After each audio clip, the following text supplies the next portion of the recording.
Welcome back to Split Decision. We're your hosts, Alex and Christian.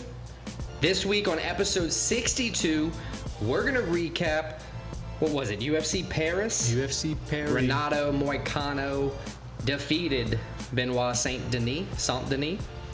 From there, we're going to talk UFC 307. That's Alex Poatan Pereira versus Khalil Rountree Jr.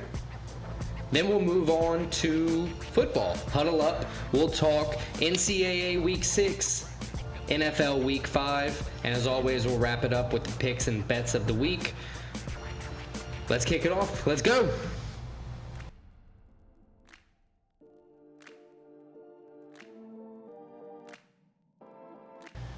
UFC Paris, Alex, was probably collectively and individually our worst pick, main card, since we started the podcast over a year ago. Not to say it was a bad fight card. There were a lot of exciting moments, a lot of good fights, a lot of fights with big implications, but we just didn't know shit about them coming in. But before we get to the main card, let's recap, the prelims. Yeah, let's do it. Let's kick it off. All right, so kicking it off, Chris Duncan opened the prelims with a quick come-from-behind victory over Balaji Oki. The Zulu Warrior was giving Duncan issues. I refrained from saying problems because his nickname is the problem. But as Dustin Poirier says, be silly, jump the gilly. Duncan put Oki out of his back and had to let the ref know the fight was over. So that was an impressive, interesting way to start the day. No complaints here, but good for Duncan. Got the crowd going. Of course, that was my first wrong pick of the night. First of many. For both of us. Just a month from her previous win, Jacqueline Cavalcanti took this fight on 2 weeks' notice against Nora Cornol. Cavalcanti defended 8 out of 9 takedowns while outlanding Cornol 87-80 in total strikes, paving the way to her 29-28 split decision win and moving her to 3-0 in the UFC. Impressive fight from her. Good start to her career. 2 in 2 months. We like it. Good moving. Daniel Barras took this fight deep with Victor Altamirano. Very close on the scorecards, with Barras stealing the fight with a knockdown. 29-28 unanimous decision, moving Barras to 1-1 in the UFC and Altamirano to 0-3 to start his UFC career. It might be the end of his UFC career, too. Could very well be. Might have to work his way back from that one. Eileen Perez, in the women's bantamweight division, put on a show on the scale prior to her fight with Daria Zelezniakova. Then she followed it up with a quick submission by arm triangle. She landed the takedown with enough time to work. Perez finished the fight, got up to twerk. Perez is now 4-1 in the UFC after losing her debut. So she's in her face. Yeah, twerked directly in her face. She's now on a 4-fight win streak. So Eileen Perez is the real deal. Be on the lookout for her. Taylor Lapilus gave France its first win of the night over Vince Morales. Despite 2 takedowns from Morales, Lapilus kept his hands busy, landing 99-49 total strikes compared to the 2. Staying at good distance and defending 4 takedowns, he earned his unanimous decision win. I don't want to say easily, but it was a good showing from him. Ludovic Klein entered UFC Paris as the biggest betting favorite on the night and won another one, not easily, but won heartily over Roosevelt Roberts. Roberts was able to find success on Klein, but Klein was too polished with multiple takedowns and over 2 full rounds of control, or almost 2 full rounds of control, while adding strikes to soften up his opponent. Klein with the unanimous decision victory, 30-27, 29-28, and 29-28. We like Ludovic Klein over here, don't we? We do. Okay, good. Ludovic, like his name. Omar Sy moved to 11-0 following his unanimous decision win over Dawoon Jung.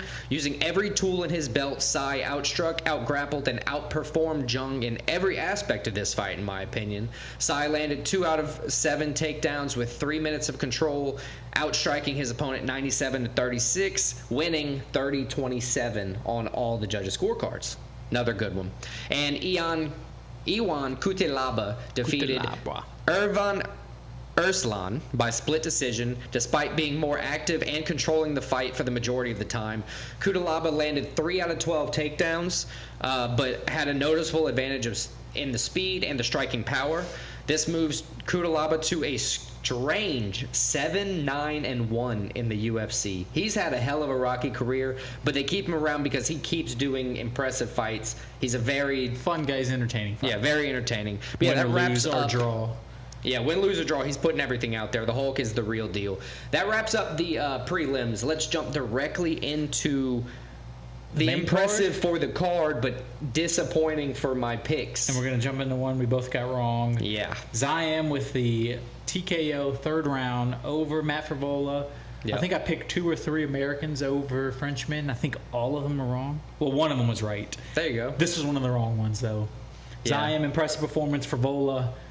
Is this the second time in a row he's been knocked out? I think it was the second time in a row because prior to that he was on a 3-fight. He was on a 3-fight KO streak. Ziam, yeah, it was a perfect framing for the knee to the face to knock Matt Frevola unconscious. Ziam throughout the fight though he used his reach advantage well. You know he had power. He got 4 out of 4 takedowns for himself, almost a full round of control for himself. 4-fight win streak now for Ziam, 6-2 record in the UFC. It was an impressive win. What did you think of the fight overall? I mean, I had him winning easily going into the final round. He dominated the fight. He got the finish. That's what you always want to see. I think that puts you like a step above where if you just dominate the fight for 3 rounds, not only you dominate for 2.5, 3 rounds, you get the finish.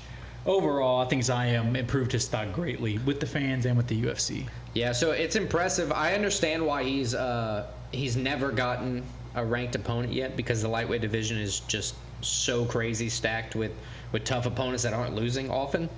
But I think the time has come to give the man a top 15 opponent. I think he deserves 6-2 in the UFC. Who's next for the Frenchman, Fares Ziam? Jalen Turner, I got one. That's Jalen one Turner, option. I feel like we throw out for every single one. But I like it. Ranked 15 in the lightweight division. If not, that's the only one in the rankings I got right now. The other 2, Drakkar Klose or Joel Alvarez. Either one of those, I just think, with their abilities, knockout power, knockout potential in a very contested lightweight division. I think any one of those 3. What do you think as the best option? I say fuck it, give him Jalen Turner. We say it everyone. Jalen Turner, 15. Entertaining fight. Everybody knows him. Go big or go home, right? Jalen Turner, sign him up. Cool. Next up, Morgan Charrier defeated Gabriel Miranda by KO. It was 27 seconds into the second round. Throughout the beginning of the fight, Morgan Charrier's hands were damn strong. Yeah, Morgan Charrier, he looked good in this fight. I picked Gabriel Miranda as a big upset because this is one of the few I actually got right. Yeah, I was hoping that one of those takedowns would just be early in the round, first or second round, where they weren't like sweaty, so he could get his hands on him, and Gabriel Miranda could pull off one of those his 16 career sub wins. So I was hoping that would happen. Obviously, I knew the odds were stacked heavily against me, and I figured I would lose. I just didn't think the hook was gonna just finish him. Yeah, it was a nice, clean hook, solid hook. And then you had 2 out of 2 takedowns from Charrier, which showed. I mean, I know in the Marscal fight he landed takedowns, but doing it again against somebody who is a wrestling predominant person, he showed very well-roundedness in the cage. The odds were correct. I think he showed. Absolutely. So 2-1 in the UFC. This is a tough one because he's brand new in his career there. I got David Onama. He's got 7 KO wins. Muhammad Naimov, 6 KO wins, 3-1 in the UFC. Or if we're going for a deeper UFC vet, what about Billy Q? 8 career KOs. I like the Billy Q win. Recently. I think Charrier, he's an exciting fighter. I think they're going to vault him soon. I think so too, especially if he keeps getting wins like this so clean. Give him Billy Q. It's a good name recognition. Yeah, I think a win over Billy Q, then you're looking at a ranked guy for him. Yeah, exactly. Kind of streamline his stake to the top 15 of the UFC. Next, well, I don't know why I screamed there. The only American to beat a Frenchman out of the 3 that we had on the main card. Yep. This was Brian Battle over Jose. Just say Brian Battle, the second round TKO. He continued his impressive streak. He's been one of the most impressive fighters over his last 5 or 6 fights. Do you remember the Dave Chappelle thing where it was Jussi Smollett instead of Jesse Smollett? That's all I can think about when I think of Jussi. Brian Battle did damn good against the Frenchman. KO second round, 3 minutes 47 seconds, I think it says. It was a good fight from him. Battle had more power, had more speed, in my opinion. It was a good one. He softened him up and then scored the TKO. Pulled away in the second round, started gaining ground, and just, did work. It was a good fight. Good fight for Battle. He, as I said, he continues his hot streak. And, I think he's a guy. He's got to be ranked next, right? Yeah, 3-0-1, 6-1-1 UFC. I was about to say I think he's ready for a ranked opponent. What's crazy? While I was looking at this, I couldn't help myself but to put Randy Brown, another guy that we're always picking fights for. He's not ranked, but I couldn't help but put him on there as an option. But the 2 ranked guys I do have, Neil Magny or Vicente Luque. So those 3. Rude Boy Randy Brown, Neil Magny, or Vicente Luque. 2 of 3 ranked options. I think Neil Magny's probably the biggest name that would give him the most clout, but I like Rude Boy. I think that's just going to be such a better fight because Randy Brown's a great fighter. Deep in the UFC, I didn't even care to write down his wins and losses because it was just, he's got 10-plus fights in the UFC. He's been there a while. But either way, I think it would be a good fight. Next fight, we got... This one pissed me off royally because I guess not royally. It just pissed me off generally because I think I got it right still, but it was a split decision, so I get it. Split decision, and Brito had that bullshit. Was it Brito that pulled his arm in the weigh-in? Or in the face-off? That's bullshit. I hate that. Let me feel your muscle. Yeah. William Gomi defeated Joe Anderson Brito by split decision. It was a good fight. It was very contested. It was close. I understand and respect this split decision because if a close fight's going to be ruled that way, I get it. I can only be mad because I picked Brito.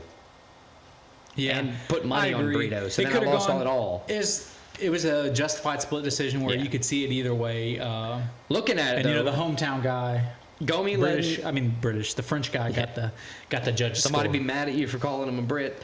Gomi led in total strikes 69-57, but he was taken down 3 times out of the 6 attempts, and then was controlled for 6 minutes. So it did go back and forth. He didn't get the takedowns like the subs and everything, but Brito had sub attempts. So I do see the contention and the judges. I do see how close it was. It was a good fight. I'm not as mad as I want to act like I was at the beginning there. I talked myself off the ledge. But there was some very strange scorecards in this one for a few fights in the prelims. You go to a place that hasn't had a lot of fights for a while. Yeah. They have one now once a year, twice a year, but for a while they've only had MMA for 3 or 4 years. Right, legally. Right, exactly. So as always, William Gomi now won. So who's next for him? He called out Diego Lopez, which I think is just foolish for him. I get. You want to get your name, but Diego Lopez is looking at a title shot possibly. Yeah, Diego Lopez would kill William Gomi. What about the 15th ranked Edson Barboza? If we're giving the man a ranked opponent, Edson Barboza, he's always down for a fight and he's always entertaining. Or the not the most active fighter. What about Giga Chikadze? Chikadze, he probably wants to be more active. He does. He did say he wanted to be more active. He once had. I like Chikadze. Give him Chikadze. All right, let's go. Moving on. Co-main event. Probably the most disappointing fight. Performance. Nazarene involved, the unanimous decision, rightfully so, over Brendan Allen. Brendan Allen, he started off well, good first round, and then faded quick in the. Yeah, I don't know what the that last was. 2 rounds. It was like he was trying to force the takedowns that weren't there, and he fought. Never, let me not say that. Imavov did have the French crowd electrified. He won most of the exchanges through the second and third round of the fight. That was good for, being a French fan, if you're one of those. Imavov did stuff 9 out of the 10 takedowns, which is crazy. Each of them did get a total round of control time. So hats off to that. But like I said, Brendan Allen started strong and then faded quick. I think there's no doubt about it. The last 2 rounds were easily Imavov's. Yeah. This was probably the biggest implications fight of the night. I agree, because I think Imavov reasonably can call for a title shot now. Yeah, which will move me right in. I got 3 options. Sean Strickland, he's got a previous loss to him. Sean Strickland still holds the ranking advantage and arguably does deserve a title shot before anybody else. There's an argument. There's an argument. Obviously, an obvious option would be the title shot, Dricus du Plessis. Hard Knocks, or Still Knocks, sorry. Still Knocks. Thinking of the football show. Or what about Izzy? Give Izzy a good chance to fight a completely different opponent. I like the Izzy for Imavov. I don't think Izzy would take that fight, because that's just... I think Izzy's kind of like... Is Izzy not... He's looking for big-time matchups now. I was going to say, he even said Robert Whitaker is the gatekeeper for the division, quote-unquote, right? You got to beat him to get in a lot of cases. That's how du Plessis made it. Is he not going to ever be that guy? I don't think he will. I think he's too big of a pay-per-view, I feel like big star. I think Izzy's just going to take big fights for him. I feel like if Imavov doesn't get the title shot, he needs a gatekeeper. If he doesn't, I would give him Strickland. Okay. I like it. What do you think is going to happen? Do you think he rematch. gets title shot or the Strickland rematch? It's hard to say. I don't think he gets a title shot just because he's not... He's going to be one of those guys, I think, that has to be, like, undeniable. Like a Magomed Ankalaev type, where he just keeps getting like hopped. a Bilal Muhammad, where it's like, you have to win, like, 20 in a row to give this guy a title shot. I think Sean Strickland... Which is crazy, because he had good performances over Jared Cannonier. He stopped the former champ, albeit he's 40, and a lot of people are calling for Herzog's head with the early stoppage, whatever. But he did do a number, not easily again, but one heartily over Roman Dolidze when they fought previously to Jared Cannonier. So I think he deserves a title shot, but Strickland's probably next. Yeah? Yeah, I think Strickland's the one to make. Let's guess. All right, main event, Renato Moicano, in my opinion, scored a 10-8 first round over Benoit Saint-Denis. I did not see this one coming. No, I didn't. I thought it was going to be I thought Benoit was going to have the obvious advantage on the feet, and then they'll probably stalemate on the ground, but Moicano continues to prove people wrong. Yeah. That's one thing you can say about him. His stock is way on the rise. It's crazy. And he fucked Benoit's face up. Oh, yeah. First round, both eyes closed. Yeah, both eyes. I mean, what are you going to do about that? It's a doctor stoppage you can't be mad at. It's crazy. Yeah, exactly. Benoit Saint-Denis was honest. You know, he was like, I can't. I saw him. He was like, duh, toi. And then they covered the eye. He's like, I can't see shit. This is blind. So they immediately stopped it. I have to say, though, if they would have let it go for a third round, did you see Renato Moicano's shoulder? No, I didn't. It's like broken off the bone in the back. So that's why he was so slow in the second round. Yeah, they didn't think he hurt it in the fight. Can you fight better with no eyes or one shoulder? Right. So like, I'm picking the guy with one arm. At that point, yeah. But that does say that is why Moicano was slower in the second round. He was hurt. Takedown led to many vicious shots. Had Benoit Saint-Denis' eyes closed, like we said. It was a great showing by the rarely beaten Money Moicano. Yeah, it was a good fight. He's on a roll. He called out 2 people. Paddy Pimblett. I guess him and Paddy Pimblett have been going back and forth. He's got 3 call-outs. I just remember there was a third one. He called out Paddy Pimblett. He called out Dan Hooker. And then he said, fuck it. If Dan Hooker doesn't want it, what about Justin Gaethje? So you got those 3 options. I think the one most realistically is Paddy Pimblett. Or, if we're talking tests, because Dan Hooker's would be a test, Justin Gaethje would be a test. If we're talking tests, what about Matus Gamrot coming off a loss? I like the Gamrot, but I think Moicano, his stock's on the rise. I think one of the 3 guys he named... He's ranked higher than Pimblett. They would just fight for beef. But they've been talking back and forth. I think that's the fight to make. That would be fun. I like that. It would be a good fight. Paddy's at number 15. I think it'd be a good fight for both guys. A chance. Moicano is pissed also because he didn't move up the rankings. Yeah, I saw that. Which you beat the guy beneath him, and we're talking about the most contested division in the UFC, in the whole UFC, arguably. It's been like that for years. Yeah, it's going to be hard to move up a bunch of spots in the ranking when you beat somebody beneath you. But I get it. He does deserve probably higher than 11 with inactive people. Like Max Holloway is inactive in the lightweight division largely. He's had one fight in like 4 years in the That's why I said largely. But he dominated. But I get it. Anyway, that was a good main card. Shout out Paris. Shout out UFC Paris. It was a good going. Good going. I'm excited for the next one. All right, so Christian had to bounce. I'm going to do the rest of this thing by myself. We're going to kick it off. UFC 307, main card as always. We're going to start off Roman Dolidze versus Kevin Holland. Dolidze is 3-2 in his last 5 and got decision losses over with Imavov and Marvin Vettori. He's 3-0 against longer reach, 6-2 versus orthodox opponents. He's 7-3 in the UFC, 4 KOs, 3 decisions. Now, that's Roman Dolidze. Kevin Holland, on the other hand, he's also 3-2 with decision losses to Michael Venom Page and Jack Della Maddalena. Those are the Alphabet Boys, if you ever heard of it. Before getting a sub win over Mikhail Oleksiejczuk, Holland is 12-4-1 as a favorite there. Whereas Dolidze is 3-3 as the underdog. This one's interesting for me. Favorite on the money line is Kevin Holland at minus 150 opening. Dolidze plus 130. I pick Kevin Holland here. Christian is going with Roman Dolidze. Yep, Roman Dolidze. So we differ on the first pick of the 5-fight main card for UFC 307. Next up, Ketlen Vieira Fenomeno taking on Kayla Harris. Vieira got back into the driver's seat against Pani Kianzad after losing to the current champ, Raquel Pennington. She wasn't the champ when she lost, but she's the champ now. So the loss is kind of aging well, I think. Vieira has a 2-inch reach advantage over Harrison, which, I mean, she's the biggest underdog of the night at plus 650. Ketlen Vieira is, so she's going to need everything she can get. Kayla Harrison, on the other hand, minus 1150 opening odds, money line.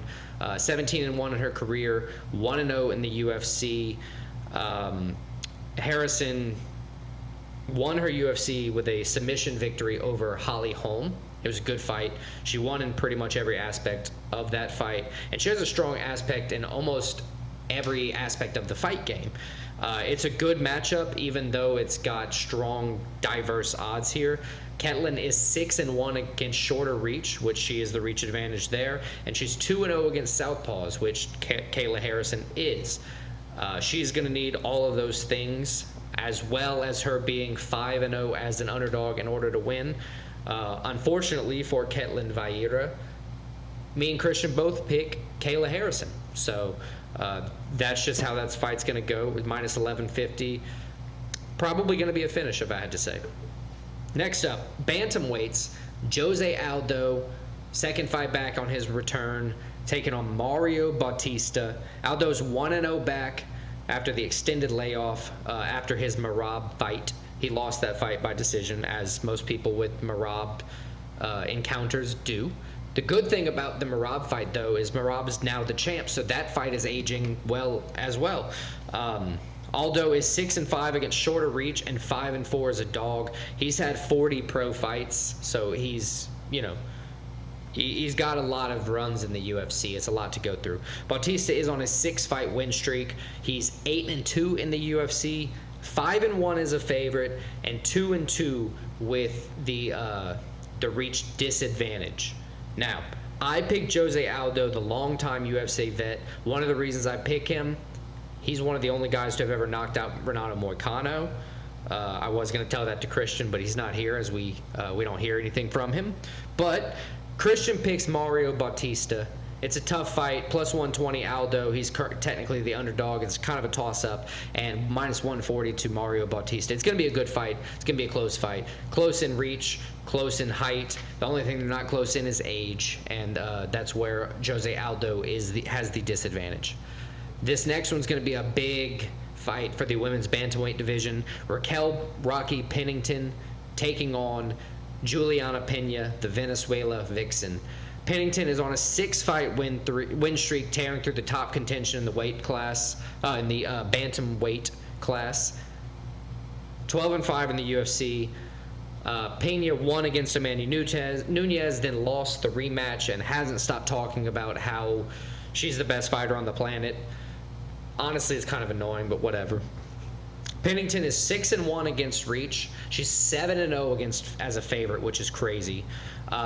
Julianna Pena is 0-1 against reach. So she has the shorter, when she has the longer reach, she's 0-1.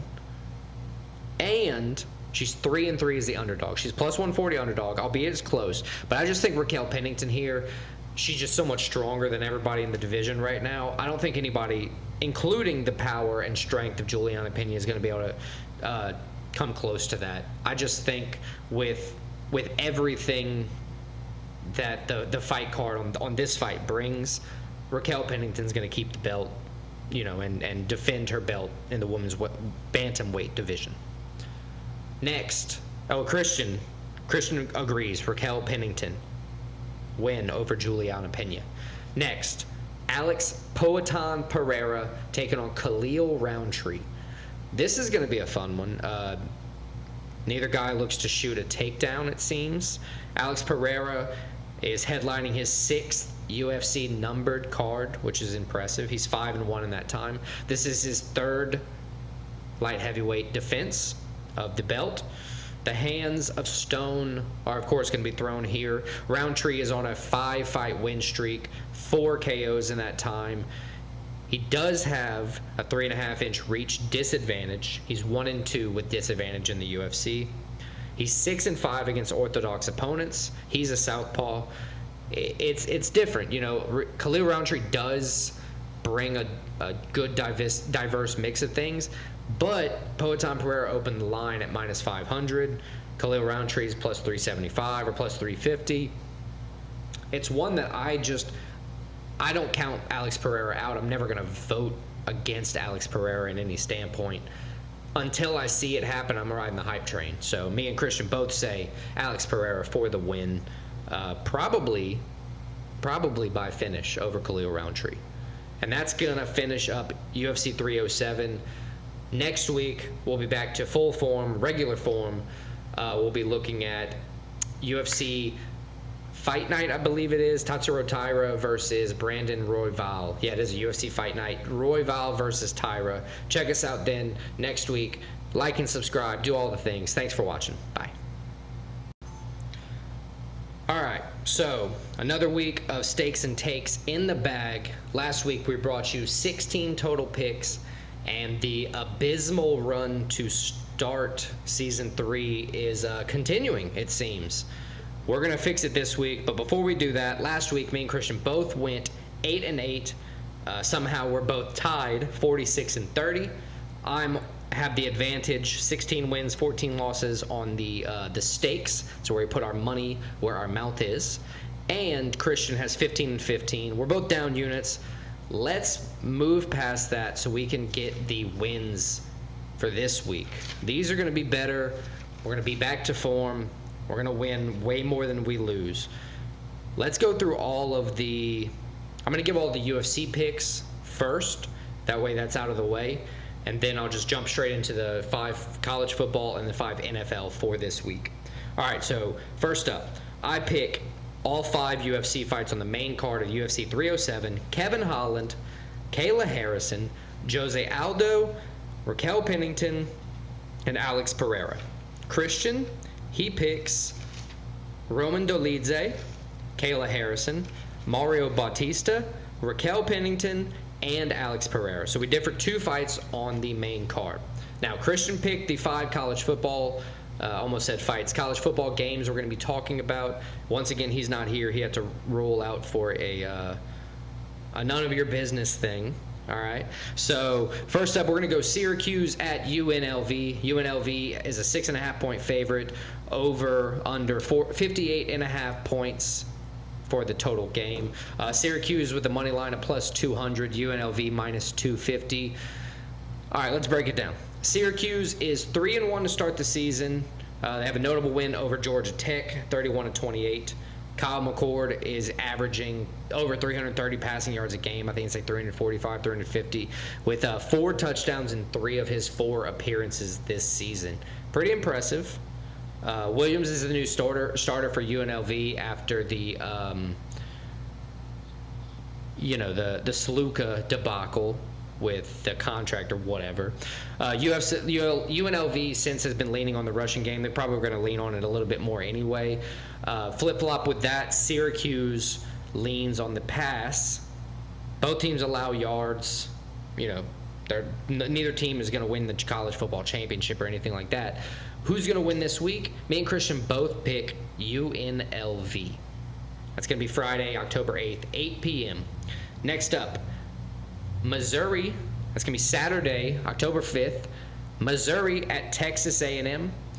Missouri leads in almost all categories so far this year, and they're 4-0, 1-0 in SEC play. Texas A&M leads in rushing yards per game. They're 4-1 in overall, 2-0 in the SEC. Almost said UFC. Fight brain. Brady Cook has protected the ball for the Tigers well. Keeps it on the ground. 4 touchdowns in the air, 4 on the ground. He's done well. Marcel Reed has been just slightly less efficient. And Texas A&M has an opening week loss to Notre Dame. So, who do we think is going to win this matchup? I think Missouri's going to win. They lead in all categories except for rushing yards. I think that's going to not be a non-factor here. I think Missouri wins, and Christian also thinks Missouri wins. Cool. Let's move on. Michigan at Washington. University of Washington has a 2.5-point spread in their favor. Over under of 41.5. Michigan plus 115 money line, and University of Washington minus 140. Obviously, Michigan is going to rely on Alex Orji for his 3rd straight start. Michigan is near dead last for passing attempts. I think over his last 2 weeks combined, he had like 110 passing yards. It's pretty crazy. But they're going to have to utilize him either way. Will Rogers, 74.8% accuracy, 10 touchdowns, and he's not a rushing quarterback. Denzel Boston has accumulated 7 of those 10 touchdowns.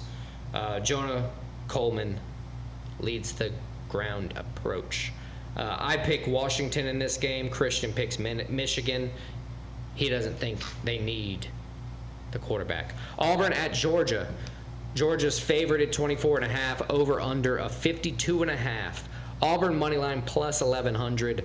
Georgia moneyline minus 2,500. This is an interesting one, especially because Auburn seems to be just blowing every opportunity they have to score or win a game. But Georgia hasn't looked great with Carson Beck recently. Obviously, Georgia's probably going to win. But does Auburn cover that 24.5-point spread? I think probably not. Me and Christian both picked Georgia for the matchup. Miami at California. Cam Ward has 18 touchdowns, 4 interceptions with a 72.8% accuracy. Miami had a close win over Virginia Tech, 38-34. California lost to FSU 9-14. I think that's pretty much what you can say about their team. FSU is not having a good year. Miami leads in all pertinent categories. Ride Miami to the house. Me and Christian both pick it.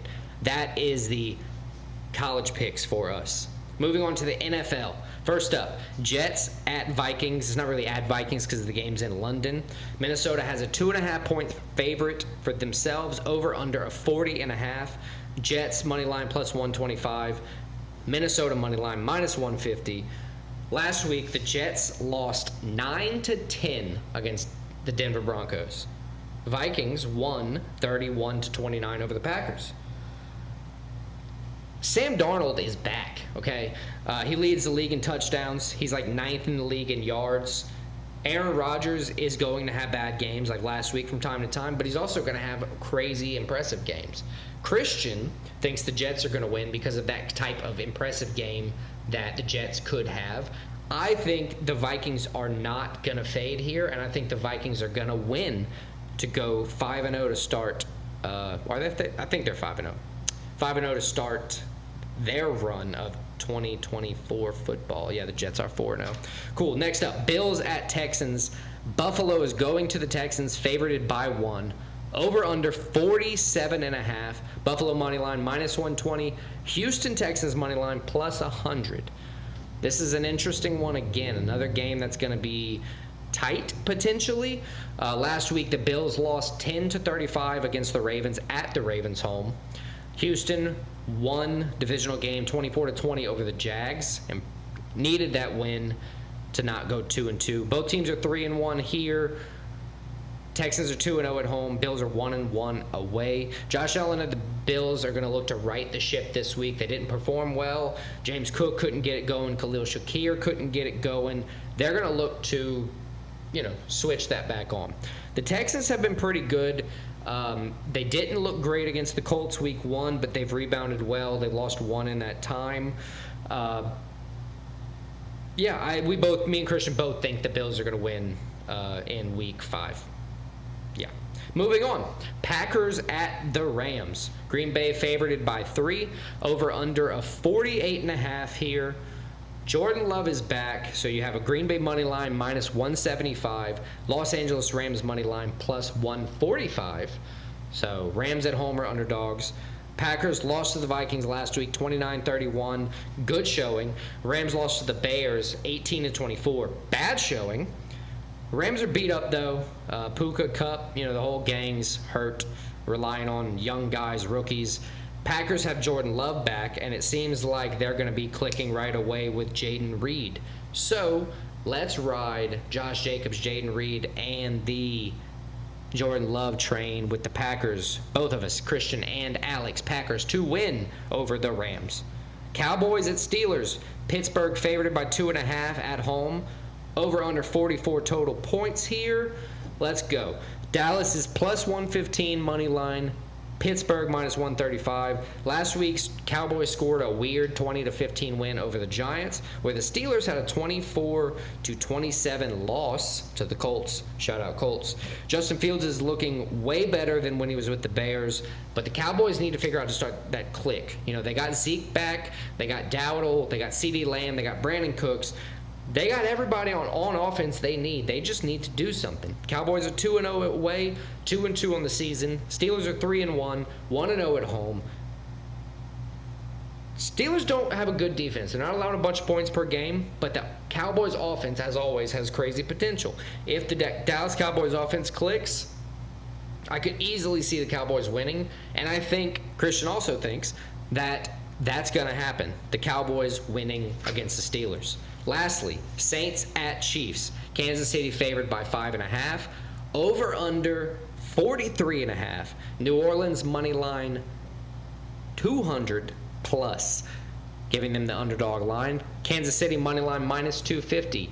Monday Night Football, what's going to happen? Chiefs are 4-0. They've been nasty. Haven't been playing well. Patrick Mahomes has 6 touchdowns, 5 interceptions with 900 yards. Can they pull it off? Can they get the favorite? I think they're going to win, but Saints lost 2 straight. They started the season rocket ships. Chiefs have always found a way. They started last week rough against the Chargers. It's going to be tough. I think the Chiefs find a way. Kamara, Olave, they're going to produce, I think, because the Chiefs are allowing points this season. I picked the Chiefs. Christian, as a Saints fan, picks the Saints. All right, let's run through the 10 football picks for myself and then 10 football picks for Christian, so that'll give you your total 15 football picks. So we're going to start off with college football. I'm going to go with UNLV, Missouri, Washington, Georgia, Miami. That's college football. And for NFL, Vikings, Bills, Packers, Cowboys, and Chiefs. All right, so for Christian for college football to start is going to go with UNLV, Missouri, Michigan, Georgia, and Miami. From there, he's going to go with the NFL picks of Jets, Bills, Packers, Cowboys, and the Saints. All right, bets for this week. So where we're putting our money, where our mouth is.